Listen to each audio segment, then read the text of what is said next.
वदनं प्रसाद सदनं सदयं हृदयं सुधामुचो वाचः करणं परोपकरणं येषां केषां न ते बंद्यः।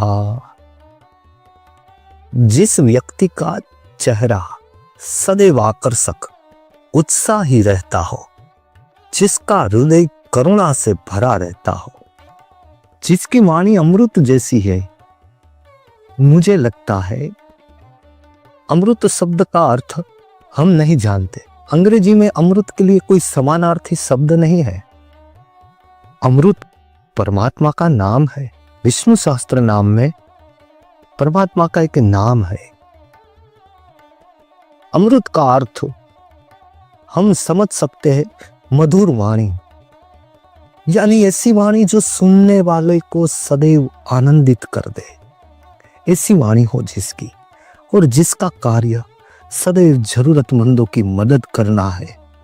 तो मुझे बताइए, ऐसा व्यक्ति किसके लिए सबसे अधिक वंदनीय नहीं होगा, आदरणीय नहीं? येषां केषां न ते वंद्यः, वंदनीय नहीं होगा। बहुत छोटी और व्यावहारिक बातें, अगर हम इन्हें अपने अंदर आत्मसात करने में सफल हो जाए तो निश्चित रूप से हम आज से भी बेहतर मानव बन जाएंगे। नमस्कार। इस सुभाषित का अर्थ जिसका हृदय करुणा से भरा हो, जिसकी वाणी अमृत जैसी हो और जिसका कार्य परोपकार करना हो, वह हर किसी का प्रिय वंदनीय बन जाता है।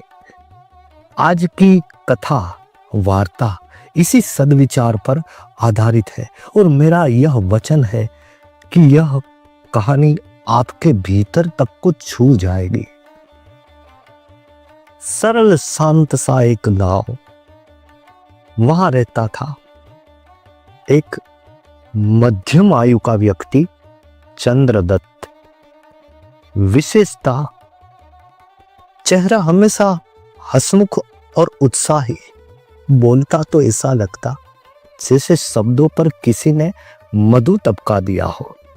और उसके कर्म, गांव में कौन बीमार है, किसके घर में संकट है, कौन विपत्ति में है, चंद्रदत्त बिना बुलाए पहुंच जाता था। लोग कहते थे, अरे चंद्रदत्त जैसा हृदय किसका हो।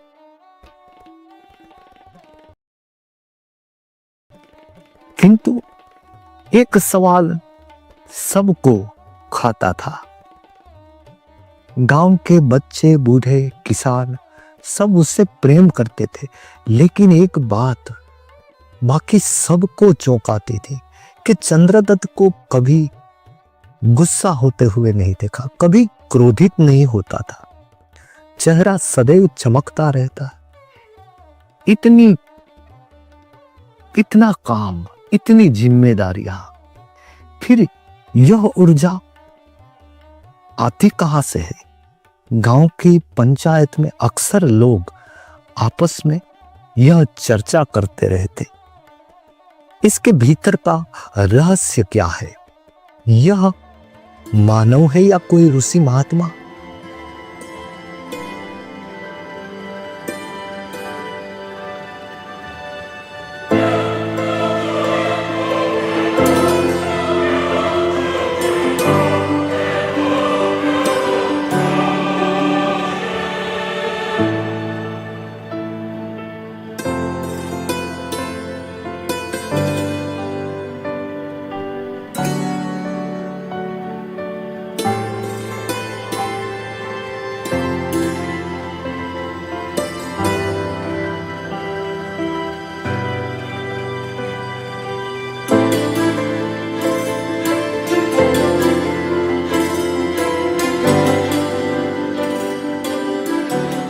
एक दिन गांव में भयंकर बारिश हुई।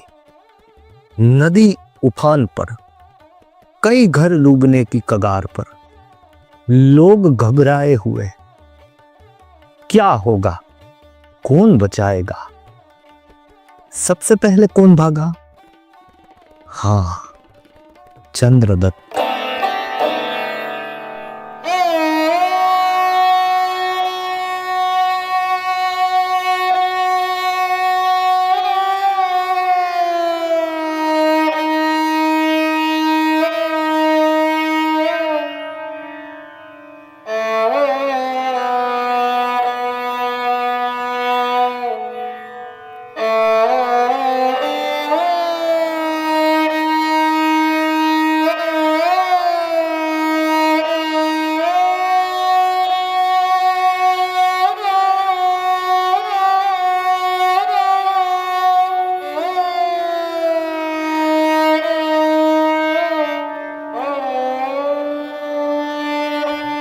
एक बुजुर्ग जो अपने कच्चे घर में फंसे थे, उन्हें चंद्रदत्त ने अपनी पीठ पर उठाया।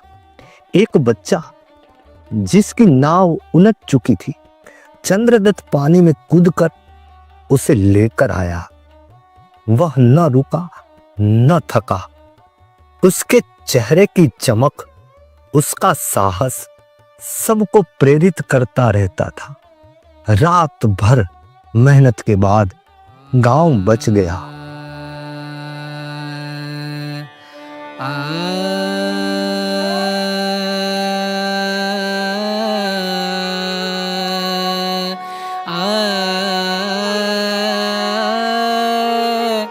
रे रे रे ना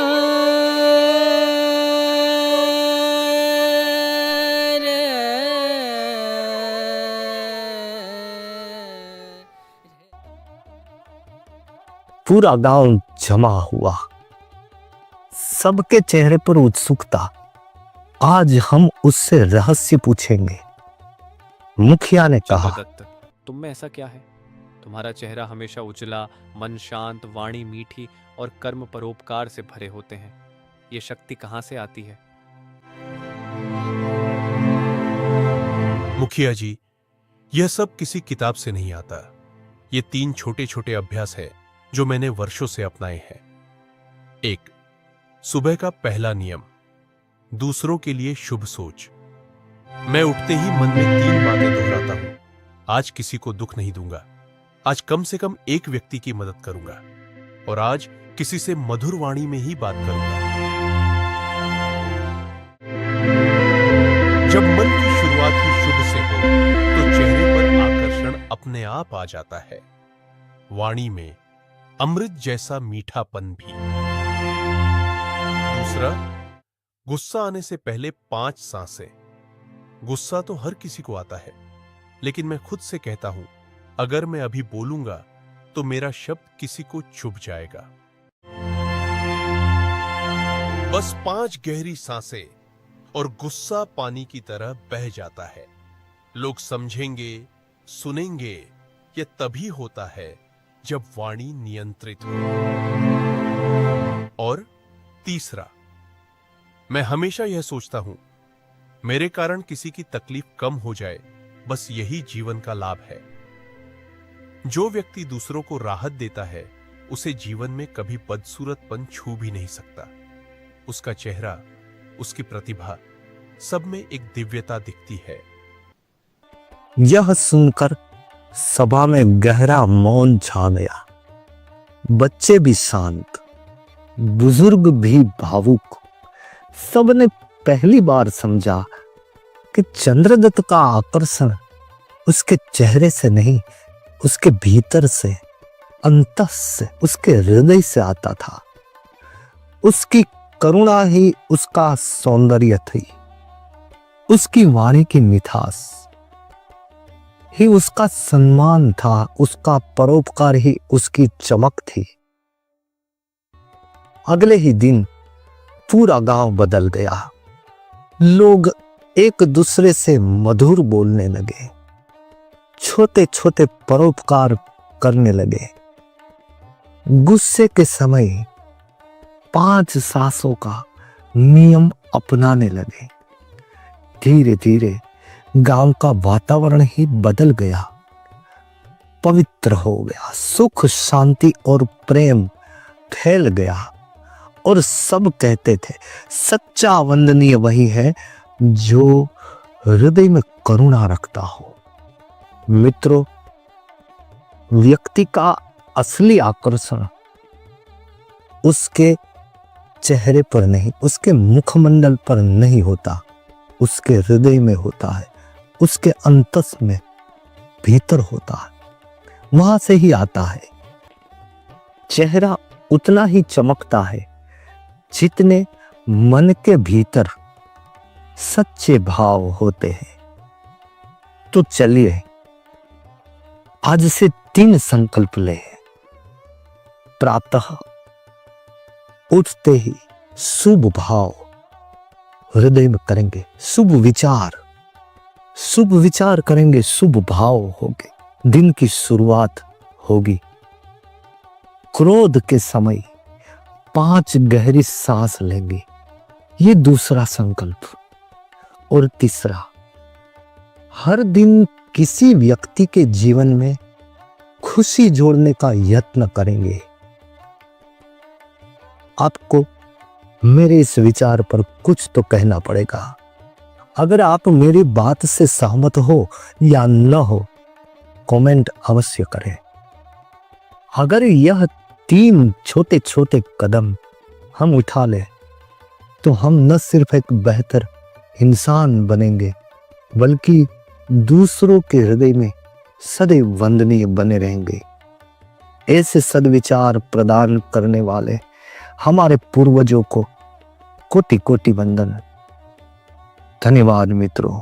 जय श्री कृष्ण। वीडियो को देखने के लिए धन्यवाद।